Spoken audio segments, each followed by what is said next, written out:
Swastiastu, Namo Buddhaya, Salam Kebajikan, Rahayu. Halo semuanya, perkenalkan nama saya Juventia Gusidora dengan NIM 4012211032. Assalamualaikum warahmatullahi wabarakatuh. Perkenalkan, nama saya Ernawati dengan NIM 4012211080. Video ini merupakan tugas hukum maritim, yaitu siapa yang berwenang untuk menjaga laut di Indonesia. Indonesia memiliki wilayah yang sangat luas, termasuk ZEE, seluas sekitar 5,8 juta kilometer yang merupakan 3/4 dari total wilayah Indonesia. Di dalamnya terdapat 17.504 pulau dan dikelilingi garis pantai sepanjang 95,200 km, terpanjang kedua setelah Kanada. Fakta fisik inilah yang membuat Indonesia dikenal sebagai negara kepulauan terbesar di dunia.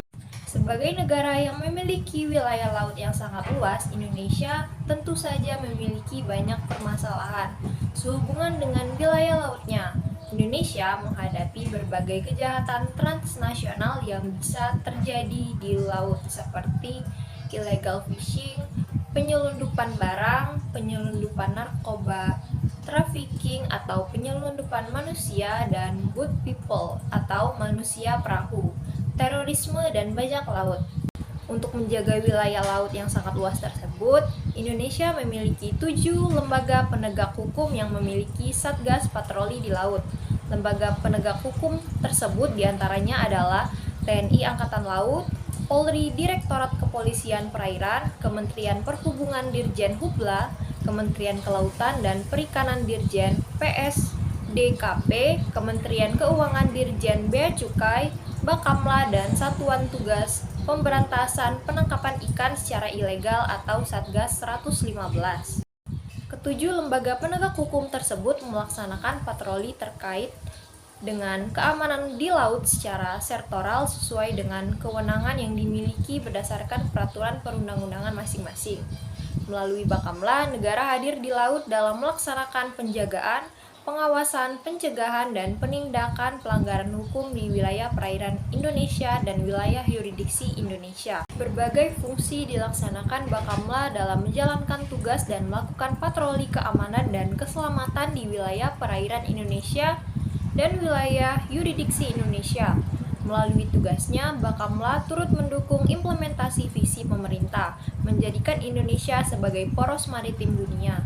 Poros maritim merupakan sebuah gagasan strategis yang diwujudkan untuk menjamin konektivitas antar pulau, pengembangan industri perkapalan dan perikanan, perbaikan transportasi laut, serta fokus pada keamanan maritim.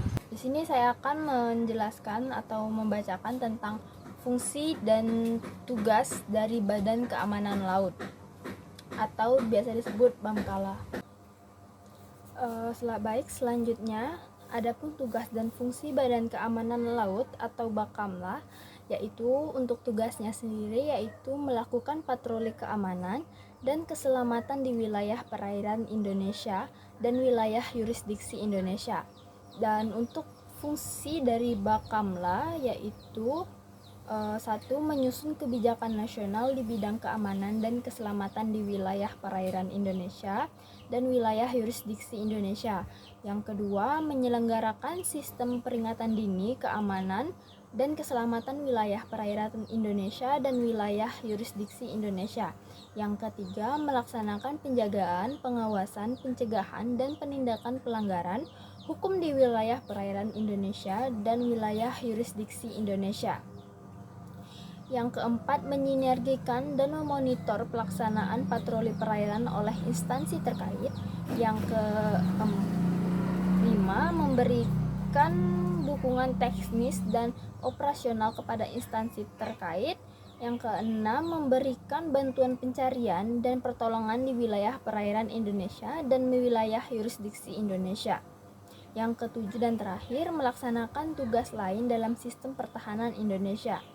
Dalam peraturan pemerintah PP nomor 13 tahun 2022 dinilai penting karena akan menyelesaikan masalah kesimpang siuran dan ambiguitas tata kelola serta penanggung jawab keamanan di wilayah perairan Indonesia.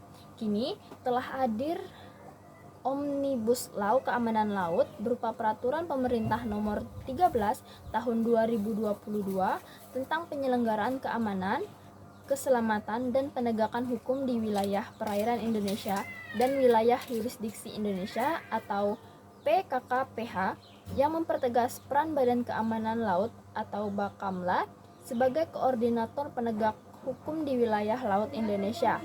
Sebelumnya ada 7 kementerian lembaga yang mengurusi tata kelola laut ini. Selama ini penyeludupan hasil-hasil laut sampai kegiatan penangkapan ikan tidak dilaporkan dan tidak diatur. Bahkan pelanggaran itu belum sepenuhnya diproses oleh aparat yang berwenang karena adanya tumpang tindih berbagai kebijakan. Untuk keterkaitan kewenangan Bakamla oleh pasal 63 ayat 1 Undang-Undang Republik Indonesia nomor 32 tahun 2014 tentang kelautan mengamanatkan Badan Keamanan Laut berwenang dalam hal yang pertama melakukan pengejaran seketika, yang kedua memberhentikan, memeriksa, menangkap, membawa dan menyerahkan kapal ke instansi terkait yang berwenang untuk melaksanakan proses hukum lebih lanjut, dan yang ketiga mengintegrasikan sistem informasi keamanan dan keselamatan di wilayah perairan Indonesia dan wilayah yurisdiksi Indonesia.